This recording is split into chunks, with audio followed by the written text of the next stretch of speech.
Sports तक पर आमतौर पर हम बात करते हैं खेल और खिलाड़ियों की, लेकिन एक नया सेगमेंट आ गया है जहां हम बात करेंगे उन खिलाड़ियों के औजार यानी कि ये बल्लों की, इन बैट्स की। आपको जानकर खुशी होगी कि स्पोर्टिंग गुड्स में भारत की ऐसी कई कंपनियां हैं जिनकी धूम पूरी दुनिया में है। उनमें से एक सरीन स्पोर्ट्स यानी कि एसएस।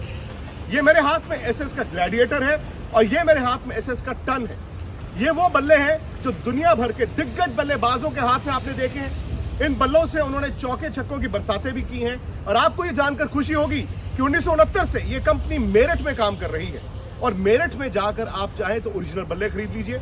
और ये बल्ले वो जो दुनिया भर के बल्लेबाज इस्तेमाल करते हैं, ये आपके भी हो सकते हैं। दरअसल एसएस टन 1969 से शुरू हुआ था और करते करते करते अब इन्होंने इसको रिफाइन किया है। अब देखिए बल्ला कितना जबरदस्त है।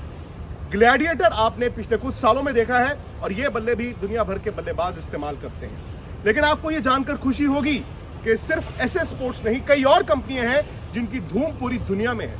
कहते हैं ना वोकल फॉर लोकल, तो आप जब स्पोर्ट्स का सामान खरीदना चाहते हैं तो क्यों नहीं वो बैट्स खरीदते हैं जो दुनिया भर के बल्लेबाज खरीदते हैं। आप हिंदुस्तानी होकर हिंदुस्तान के बैट्स खरीदिए।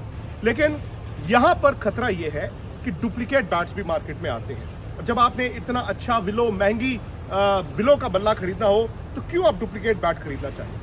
अगर आपको ओरिजिनल बल्ले चाहिए तो आप एसएस की फैक्ट्री मेरठ जाइए या फिर इनकी वेबसाइट है sstuncricket.com, वहां पर, या फिर इनको इंस्टाग्राम के पेज सरीन स्पोर्ट्स पर आप फॉलो कर सकते हैं।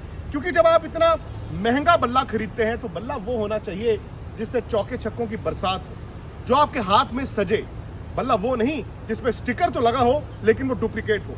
और ओरिजिनल बल्ला चेक करने का एक और तरीका भी होता है, ये स्टैंप होती है। ये देखिए, ये स्टैंप होती है। स्टैंप हमेशा आप चेक कीजिए, उसके बिना आप ये बैट्स कभी भी मत खरीदिए। तो आज तो बात हमने की है सरीन स्पोर्ट्स की, कल बात होगी एक और भारतीय बड़ी कंपनी की जो पूरी दुनिया में अपने बल्लों से, बैट से धूम मचा चुकी है।